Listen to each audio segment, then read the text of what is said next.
번째 주제 발표자십니다. 이광재 의원님, 더불어민주당 의원이시고요. 네, 무대 위로 올라오시죠. 아름다운 부산의 미래, 도전과 혁신에 있습니다. 라는 주제로 준비해 주셨습니다. 박수로 모시겠습니다. 예, 반갑습니다. 이렇게 많이 모이실 좀, 제 처갓집이 부산인데요. 오늘 이 자리를 만들어주신 부산일보 우리 사장님 관계자 여러분, 그 다음에 부산시, 그 다음에 우리 김주환 BNK 금융지 회장님, 상공에서 이 행사 한번 하려면 많은 분들이 많은 노력이 있어야 되거든요. 우리 좀 수고하셨다는 의미에서 멋진 결실을 이루자는 의미에서 함께 격려의 박수를 부탁합니다. 코로나 모두 어렵다고 하는데 이 코로나는 과연 언제 끝나게 될 것인가? 빨리 끝났으면 좋겠는데 결국 이게 정치와 과학을 분리시켜 생각하면은 결국은 치료제가 나오지 않는 한은 빨리 끝나지 않는다. 그럼 치료제와 백신이 언제 나오냐? 빨리 나와야 내년 여름이고 늦으면 내년 겨울이 될 수도 있다. 그러면 지금 아마 조금 더 8월 달이 되게 되면 아마 웬만한 회사에서는 무급휴직을 해야 될 상황이 올지도 모릅니다. 그럼 앞으로 이 상황을 1년을 더 견딜 수 있는 과연 기업은 있을 수 있을까?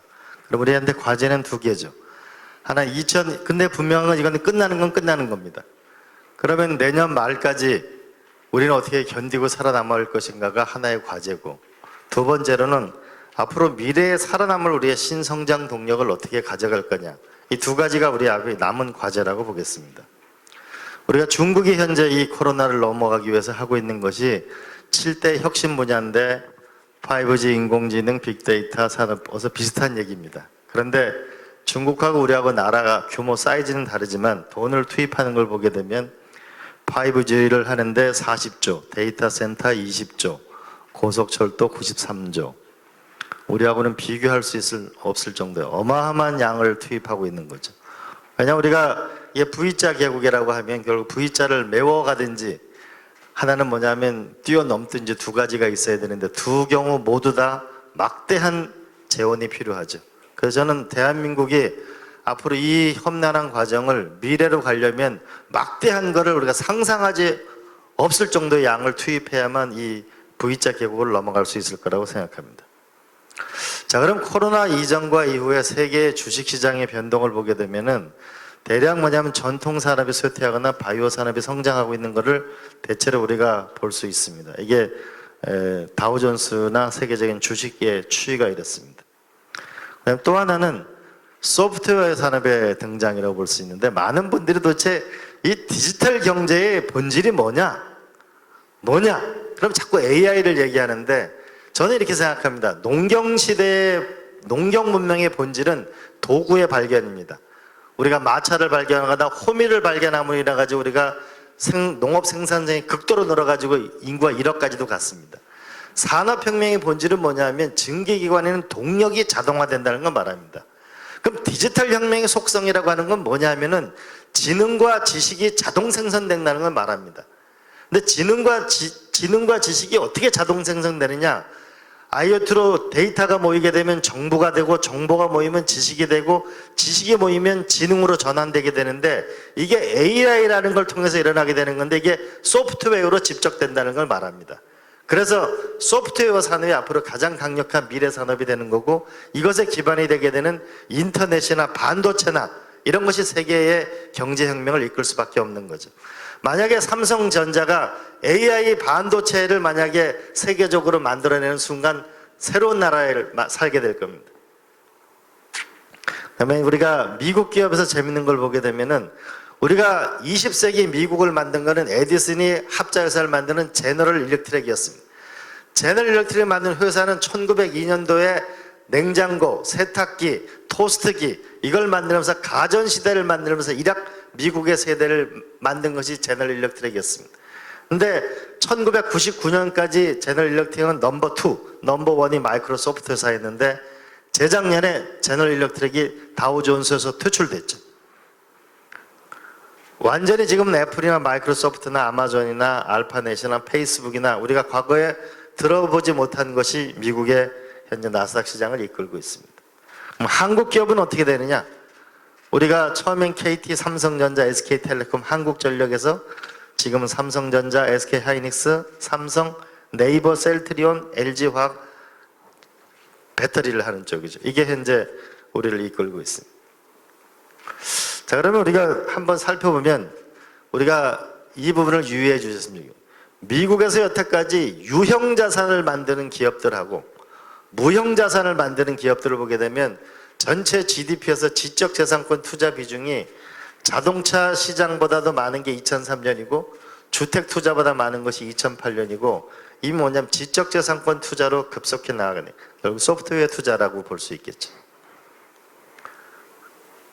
앞으로 돈을 어디서 버느냐라 보면 과거에는 조립, 가공, 부품 조달, 물류, 현재 이게 우리 부산이 처해 있는 대부분의 경제 산업 구조죠. 근데 앞으로 밸류 체인은 결국은 기획을 하거나 디자인을 하거나 마케팅을 하거나 사후 서비스하는 쪽으로 옮겨간대. 그러니까 우리가 거의 막대한 뭐냐면 자동차 부품 산업을 여태 해오다가 철강 산업을 해오다가 조선 산업을 해오다가 그럼 어떻게 옮겨갈 수 있겠냐? 일로 옮겨가지 못하면 결국 우리가 살아남지 못하는 건데. 이게 우리가 부산이 놓여진 가장 절체절명의 과제라고 볼 수 있겠습니다. 자, 그럼 부산을 보게 되면은 우리가 대략 340만 정도 됩니다. 근데 지역 총생산 GRDP가 83조고요. 전국 17개 중에 7이고 울산에 75조, 대구 50조 이렇게 되는데 여기 뭐 1인당 지역 총생산을 보게 되면 부산이 굉장히 밑에 떨어지는 걸 알 수 있습니다. 결국 부산의 경제가 여기가 우리가 부산 경제가 가면 갈수록 굉장히 어려워지고 있다는 걸 보여줄 수 있고 1인당이 뭐냐면 우리가 생활소득이나 이것이 떨어진다는 것을 오늘 부산의 현실입니다.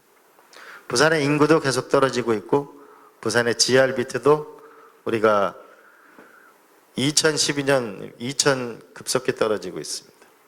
그럼 제가 이제 이 부산의 기업에 대해서 한번 조사를 해봤습니다.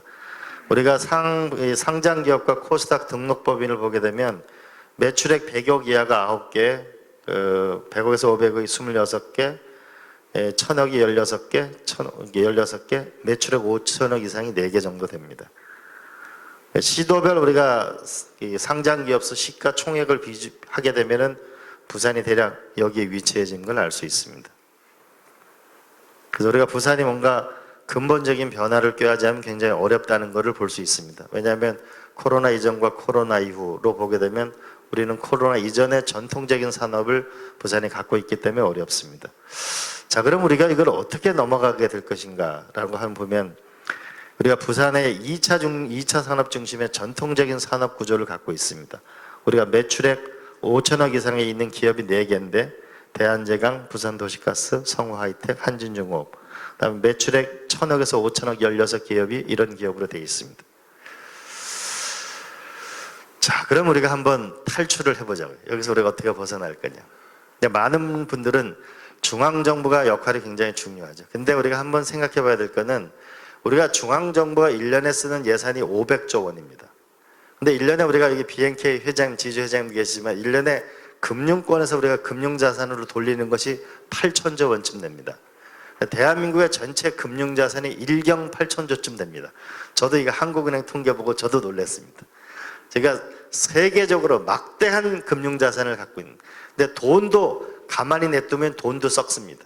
돈이 회전하지 않으면, 자기 역할을 하지 못하면 그 경제에 오히려 역기능을 하죠. 그러면 우리가 작년에 해외 투자가 78조였고 국내 투자가 28조였고 이게 굉장히 저조한 수준입니다. 그럼 우리가 한번 뭔가 국가 보고 뭐를 해주세요. 이것도 중요하지만은 결국은 뭐냐면 지금 국가 전체적으로 막대하게 움직이고 있는 거대한 금융자산이 있는 거를 어떻게 움직여서 우리가 부산 경제를 살려야 될까를 머리를 좀 더 새로 써야 된다.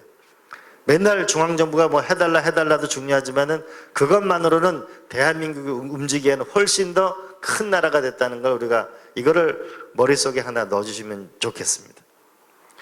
자, 그러면 저는 첫 번째로 우리 변상훈 부장 가셨는데 제일 중요한 거는 결국은 뭐냐면 공무원은 돈을 쓰는 훈련을 많이 한 사람입니다. 기업인은 돈을 버는 훈련을 많이 한 사람입니다. 그럼 결국은 우리 부산시장이나 부시장님이 저는 부산시에 있는 기업인들하고 지속적인 만남이 필요하다고 봅니다. 왜냐하면 기업이라고 하는 거는 두 가지의 자식을 갖고 있거든요. 하나는 성장이라는 자식하고 이윤이라는 자식을 가지지 않으면 살아남을 수가 없고 또 이 결국 부단히 아마 기업인도 자기가 살아남기 위해서 부단히 노력을 할 거란 말이죠. 그래서 이 기업인들과의 만남을 저는 근본적으로 지속적으로 해나갈 필요가 있다고 첫 번째라고 봅니다. 두 번째로는 내가 회사를 살리고 싶어요. 부산을 살리고 싶어요. 그럼 어디서 이게 사람만 사느냐? 저희가 그 많은 정부 용역과 세계의 성공한 도시를 분석해 보니까 하나는 시정부하는 시, 그 다음에 기업하는 산, 그 다음에 학이 시산학이라는 요게 세 개가 시스템으로 돼 있는 도시가 세계적인 도시가 되더라. 그 중에 그러면 제일 중요한 게 뭐냐? 지식이 제일 중요하대. 우리가 부산기계공고가 있기 때문에 뭐냐면 경남기계공고가 있고 부산기계공고가 있었기 때문에 이게 기계공업이 발달하는 거거든. 지식이 제일 중요하다. 근데 우리가 한번 생각해 보시죠. 우리가 만약에 이 부산대학하고 옛날 경남고등학교가 지금 서울에 있는 명문대학을 몇 명이나 들어가죠? 옛날 부산대학하고 부산고등학교를 한번 경남고등학교를 생각해 보세요. 옛날 부산대학하고 지금 부산대학을 생각해 보세요. 여러분들이 모르게 이 많은 부산 지역의 지도자인데 부산대학이 뭐냐면 명문대학이 되지 않고 여기서 어떻게 부산에서 세계적인 기업이 나오겠습니까? 부산이 금융중심이라고 얘기하는데 금융학과가 세계적인 금융학과가 나오지 않고 여기서 어떻게 세계적인 금융중심지가 될 리가 없거든요. 지식을 어떻게 만들어낼 것인가? 우리가 유아부터 초중고 뭐냐면 이 대학까지의 가장 선진적인 시스템을 어떻게 만들어낼 건가? 이 문제를 고민하지 않고는 절대로 뭐냐면 새로운 기업이 탄생하지 않습니다. 왜? 인간은 눈코입이 다 비슷한 것 같지만 다른 건 뭐냐? 그 뇌에 뭐가 들어있는가 다른 게 때문에. 이 교육의 문제가 제일 중요하다. 자, 그럼 예를 들어 보겠습니다. 여기에 네덜란드에 36,000명이 사는 바이닝햄이라는 도시입니다. 조그만 도시입니다. 근데 여기에 농촌진흥청하고 지방대학의 두 개를 합했습니다. 그래가지고 여기는 세계 최고의 농업대학이 나왔습니다. 그래서 여기는 식품 하나만 연구를 합니다. 식품 하나만 가지고 산업을 하는데 대략 여기는 R&D 인원이 15,000명인데 박사가 1,200명입니다. 네덜란드는 농민이 12만 명 농민이 1년에 100조 원을 수출합니다. 대한민국은 130만 농가가 1년에 10조 원 수출합니다. 근데 우리는 시골에 가게 되면 대부분 연세 드신 분하고 어렵게 사신 분이 많습니다. 네덜란드 농가에 가면은 많은 농가 60%가 석사나 박사 출신입니다. 그러니까 어떻게 되느냐? 여기서 뭐냐면 연간 식품 하나로만 66조 원의 매출을 합니다. 인구 3만 5천의 도시에서. 왜? 15,000명이라는 뇌를 가지고 있는 브레인이 있기 때문에 이 도시가 가능해지는 거죠. 여러분 많은 사람이 나파밸리 와인을 얘기하죠. 우리가 유럽에 가면 와인은 여기는 레드 와인, 여기는 화이트 와인, 여기는 아이스 와인 동네별로 다 다르죠. 그런데 나파밸리라는데 몬답이라는 사람이 시작을 해가지고 이 사람이 혁신가가 나온 거죠. 그래서 UC 데이비스라는 그 대학하고 협력을 하게 된 거고 초창기에는 버클리하고 스탠포드 대학이랑 해서 여기서 포도주를 만들기 시작했죠. 그래서 우리가 영화 대부를 만든 코폴라 감독이 최초 투자자로 유명했었고 그다음에 나중에는 지옥의 묵시록이라는 영화가 다시 또 성공을 하게 되면서 여기에 여기에 나파밸리의 특징은 뭐냐면 모든 와인을 한 곳에서 다 생산하는 겁니다. 포도주 하나로만. 근데 여기서 보면 나파밸리 와인을 모르시는 분이 없잖아요. 이 몇 조 원어치를 파는데. 그런데 여기서 뭐냐면 나파밸리 와인을 생산하고 관광업 종사하는 사람 15,000명밖에 안 됩니다. 15,000명이 혁신 역량을 있으니까 세계를 주도할 수 있는 거죠. 이 부산 350만 도시에서 만약 15,000 정도의 혁신 역량이 있으면 세계적인 도시가 됩니다. 삼성전자 안에 우리가 그 안에 혁신 역량이 몇 명 되겠습니까? 지식이 있냐 없냐. 근데 제가 여기 네덜란드 가봤는데 네덜란드 이 학교 가니까 이렇게 써 있더라고요. Today is knowledge, tomorrow is business. knowledge가 없으면 비즈니스가 없다. 우리가 실리콘밸리는 스탠포드를 말하지 않아도 아실 겁니다. 그래서 저는 이 교육에 우리가 한번 부산시가 거듭나려면 교육에 신경을 써야 되는데 우리가 지방자치하고 교육자치가 분리되어 있는 나라가 전 세계 우리나라 같은 나라밖에 없거든요. 그래서 여기 뒤에 보면 부산경제진흥원장님 말씀해 놓던데 에듀테크라는 말이 있는데요. 우리가 아마 돈을 들여서 1년에 웬만한 다리를 하나 놓으면 한 몇백억씩 들을걸요? 그걸 만약 교육 콘텐츠를 모아가지고 유아부터 초중고 대학을 놓으면은 부산이 달라진 도시가 저는 될 거라고 확신합니다. 그 다음에 또 하나는, 그래서 저는 부산시하고 기업하고 대학 총장님들하고 이 위원회를 만들어야 된다고 봅니다. 그래서 끝없이 모여가지고 무엇을 해서 먹고 살 것인지, 이 세미나 한 번 해서 될 일이 아니잖아요. 이 조선업을 하면 어떻게 먹고 살 건지 하나하나를 계속 진화를 이룰 때 저는 가능해진다고 봅니다. 이건 이제 나중에 말씀들 하실 거고요, 뒤에 분들이. 이게 이제 네덜란드 로테르담인데, 지금도 뭐냐, 우리가 지금 북한 같은 데 보면은 철도가 바로 안으로 못 들어가죠. 우리가 이 철도가 뭐냐면 경제 항만까지 들어가, 이게 스마트 항만인데, 여기 보면은 앞으로 제가 좀 이따 말씀드리겠지만 부산의 경제자유구 안에 기차가 안으로 들어가야 되고, 그 안에 보세구역 안에 공장이 있고, 거기서 가공이 일어나면 부품이 들어와서 바로 거기서 조립해서 나가면 훨씬 더 경쟁력이 높을 겁니다. 그런 경제자유국이 나와야 되듯이 항만 부분도 이렇다고 볼 수 있습니다. 그럼 또 하나는, 부산이 보면은 제가 이제 노무현 대통령 88년도에 국회의원 보좌관 생활을 했는데, 저희 초량이나 뭐 이런 데는 국밥집도 많고 많잖아요. 근데 지금 중소상공인이 너무 힘들단 말이에요. 그럼 우리가 지금 네이버나 다음 카카오에 해서 뭐 여기에 스마트 상점으로 입점을 해야 됩니다. 부산시가 이 스마트 상점으로 입점을 시켜주는 일을 안 해주면은 우리 중소상공인 너무 살기 어렵습니다. 올해 특별한 일이 없는 한은 쿠팡이 아마 상당한 뭐냐면 흑자 행진을 거듭해 나갈 겁니다. 우리 중소상공을 위해서 이게 네이버가 운영하는 쇼핑몰에 소상공인이 입점하고 거기서 장보기를 하고 우리가 거기서 뭐냐면 배달하는 시스템을 만들어 줘야만 중소상공인이 살 수 있습니다. 그 다음에 스마트 숙박거든. 이게 인도의 20대의 젊은이가 이 기업을 창업해서 인도에 아주 영웅으로 떠오르고 있습니다. 에어비앤비는 뭐냐면 숙박 하나를 뭐냐면 서로 상호 소개해 주는 건데, 이 친구가 만든 거는 인도에 뭐냐 숙박시설 여인 수요 굉장히 낡았으니까 그걸 전부 체인점으로 만들어서, 여러분 숙박시설에 가면 뭐죠? 화장실 청소가 깨끗하지 않은 거, 그 다음에 뭐냐면 베개라든지 뭐냐면 이 침대 씻이 깨끗하지 않은 거, 이런 거에 대한 불편함을 가지고 있잖아요. 그래서 간판부터 여기에 체인으로 두면 간판을 바꿔주고, 화장실 청소도 전문적으로 청소를 하는 거죠. 시트도 전문적으로 하고. 근데 지금 보면 우리가 모든 모텔이나 여관에 가게 되면 전부 이불에 다 각기란 말이에요. 일본에 우리가 여행을 해보면 우리가 이부자리나 깨끗한 게 하나가 나오죠. 그래서 이거를 체인 전화해서 훨씬 뭐냐면 깨끗하게 해서 이거를 뭐냐면 인도를 관광으로 바꾸고 있습니다.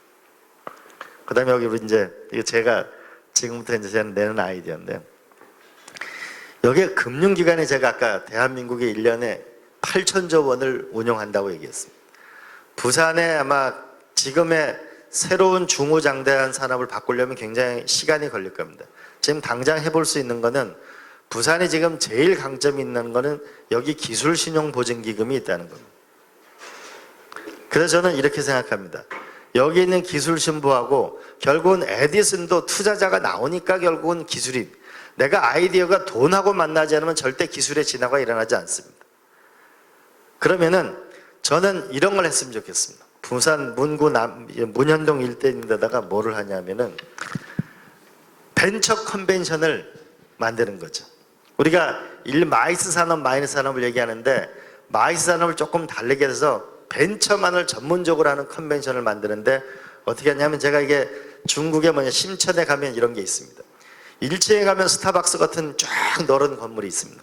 거기에 많은 벤처하는 친구들이, 하나는 아이디어가 필요하고 하나는 돈이 필요하고 하나는 함께 개발할 친구가 필요합니다. 그래서 거기서 있다가 뭐냐면 친구들을 만나면 프레젠테이션을 계속 매일 합니다. 매일 해가지고 거기서 뽑히면 2층으로 올라갑니다. 2층으로 올라가면 일정한 돈을 주고 프레젠테이션 시간을 주고, 거기서 또 뽑히면 3층으로 올라가고, 한층 올라갈 때마다 돈을 벌죠. 근데 많은 여기서 장점은 뭐냐면, 내가 아이디어가 있는데 그 프로토타입을 만들기가 쉽지 않습니다. 기계의 원리를 알아야 되니까. 옆에 보면 프로토타입을 만들어주는 데가 따로 있습니다. 그러니까 아이디어 내는데 프로토타입 만드는 데를 같이 만들어가지고 벤처 컨벤션을 하는 건데, 저는 부산에 있는 금융기관들이 모여서 기술신보나 모여서 이걸 했으면 좋겠어요. 그래서 자기가 돈을 구하고 싶은 대한민국의 젊은이는 이거 부산에 와서 벤처를, 월요일은 바이오에 대해서 하고, 화요일은 뭐에 대해서, 수요일은 매일 뭐냐면 처음에는 이게 일주일에 한 번 하겠지만 나중에 역량이 쌓이면 매일 해나가는 거죠. 그리고 이거를 온라인으로 여는 거죠. 우리가 중국에 가면 제가 칭화대학교에 2년 반 있었는데 칭화대학이 갖고 있는 사내 벤처가 뭐냐면 2,300개가 있습니다. 그걸 전부 다 모바일로 심사를 하게 돼 있습니다. 우리가 뭐냐면 이제 명문대학을 나오지 않아도 저 시방의 저기 시골에 있는 학교를 나와도 언제든지 기술 투자와만 만날 수 있는 시스템이 금융이 갖고 있다면 저는 이걸 한번 해봤으면 좋겠습니다. 그래서 이런 플랫폼을 만들어 주는 거죠. 두 번째로는 부산은 부산국제영화제를 해가지고 이렇게 막대한 사람을 모으는데 왜 영화산업이 안 생길까? 뭔가 산업이 생겨야 먹고 살을 거 아니에요?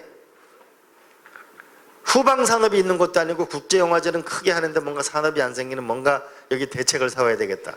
분명한 건데 컨텐츠 산업으로 가는 건 틀림없습니다. 근데 저는 이런 생각을 해봅니다. 지금의 뭐냐면 이 세상에 네덜란드라는 게 경상남북도만한 나라가 주식회사 제도를 만들고 증권거래소 제도를 만들었습니다. 우리가 시카고에는 곡물거래소가 있습니다. 영국에는 비철금속 거래소가 있습니다. 근데 이 세상에 없는 거래소가 하나가 있어요. 뭐냐면 스토리 거래소가 없습니다. 지금은 영화에서 뭐냐면 시노십 쓰는 거래가 되고 있습니다. 근데 우리가 영화나 음악이나 소설이나 모든 게 사실은 다 스토리입니다. 이 세상에 없는 건 스토리 거래소가 없어요. 이거를 누가 만들어낼 수 있을지, 저는 이거를 만들어낼 수 있으면 나는 일약 세계의 새로운 모델이 될 거라고 봅니다. 점점 더 우리가 컨텐츠 산업이 반도체 산업보다 커지죠. 우리가 넷플릭스 주가를 보게 되면 대한민국 사람들 넷플릭스 이제 점점 자율주행차를 타게 되면 차 안에서도 전부 이제 컴퓨터를 하고 영화를 보겠죠. 컨텐츠의 시대가 오는데 그 모든 컨텐츠의 원천은 스토리들. 스토리 거래소를 어떻게 만들 수 있을까? 그러니까 중국은 문화재산권 거래소를 열었고요. 이런 걸 이제 슬슬 등장하고 있습니다. 그래서 저는 이렇게 해봤으면 좋겠어요. 부산시에서 부산이 뭐냐면 웹드라마가 처음에는 웹툰이 굉장히 떴는데 요새는 웹드라마가 굉장히 성행하고 있는데 우리가 많은 뭐냐면 이 가수나 젊은 친구들이 요새 웹드라마를 찍는 것이 굉장히 유행이 되고 있는데 웹드라마를 한번 집중적으로 지원해주면 어떨까? 또 하나는 우리가 부산시에서 대한민국의 문학상이라고 하는 건 전부 다 부산에서 시상식을 해가지고 일정 부분 재정적 지원을 하는데 우리가 당선된 사람만 그 스토리가 살아있는 게 아니고 거기에 낙선한 사람도 전부 블록체인으로 그 사람한테 그 전부 자기 소유권을 나중에 가질 수 있도록 하는 거죠. 그리고 KBS, MBC, SBS의 정유라의 수많은 스토리가 많이 있잖아요. 그 지금 그게 그냥 방송사에 있는 거를 그 전부 디지털라이징을 해가지고 그래서 만약에 부산시에서 내가 누구 사랑하는 사람한테 고백할 때 뭐라고 했을 때 명대사를 A4 용지 한 장으로 헤어질 때 미안하다고 얘기했을 때 우리 많은 드라마가 결국 한 줄의 명대사와 명장면 아니에요? 이런 걸 나는 하면은 부산이 이런 부산국제영화제와 나는 올라올 수 있다고 봅니다. 그래서 기본적으로는 부산국제영화제는 성공했으면 여기서 산업을 어떻게 이뤄낼 건가. 근데 저는 이야기 산업이 최대 산업이 될 거다.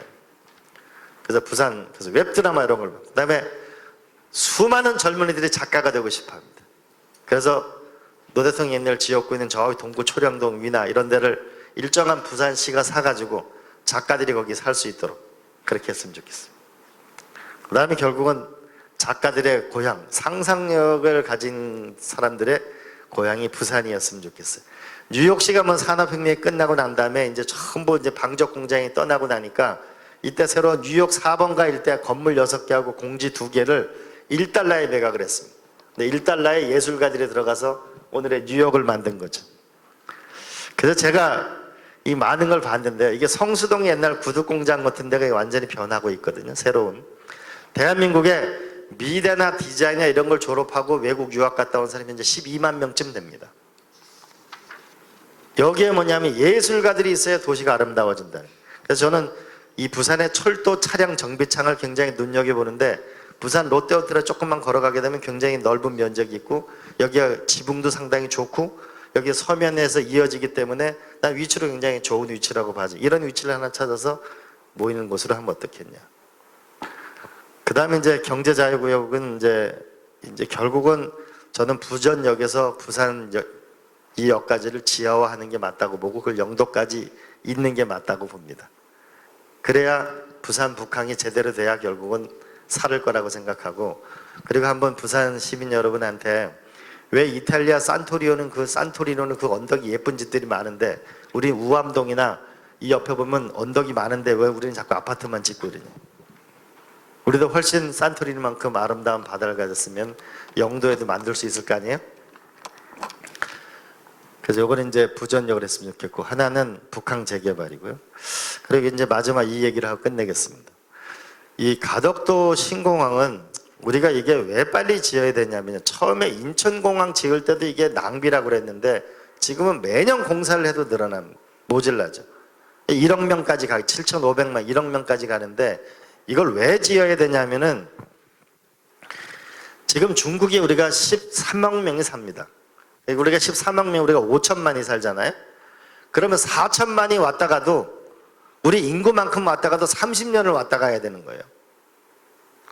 그리고 베트남의 인구가 평균 연령이 28세고 인구가 1억이잖아요. 인도네시아가 2억 5천이고 이 지역이 아시아가 점점 더 중산층이 늘어나기 때문에 폭발적으로 늘어나게 됩니다. 두 번째는 사람이 100살을 살기 때문에 일정 수단에 계속 여행을 할 수밖에 없습니다. 그런 연계에 점점 더 늘어나게 될 거라는 거예요. 그 다음에 후쿠오카하고 뭐냐면 이걸 우리가 부산하고 연결하면 훨씬 더 우리는 효과적일 거라고 보죠. 그래서 이게 빨리 가덕도라는 가덕도 여기 신공항을 연결하고 이걸 경제자유국까지 연결해서 이걸 세계적인 뭐냐면 산업기지나 물류기지로 안 만들면 부산의 미래가 없습니다. 여기 들어가는 게 돈 7조 원 정도인데 제가 말씀드리잖아요. 대한민국 1년에 500조를 쓰고 8천조 원이라는 금융자산이 돌아가는데 이건 민자사업으로도 충분히 가능할 수 있는. 그래서 저는 민자사업이 어려우면 저는 BTL 사업이라도 하자는 거죠. 이미 과거에는 뭐냐면 그 BTL 사업 민자사업을 하게 되면 대략 4%인데 제가 증권사 사장들하고 주로 얘기해보면 이제 정부가 발주하는 거면 2.5%만 줘도 충분하다는 거죠.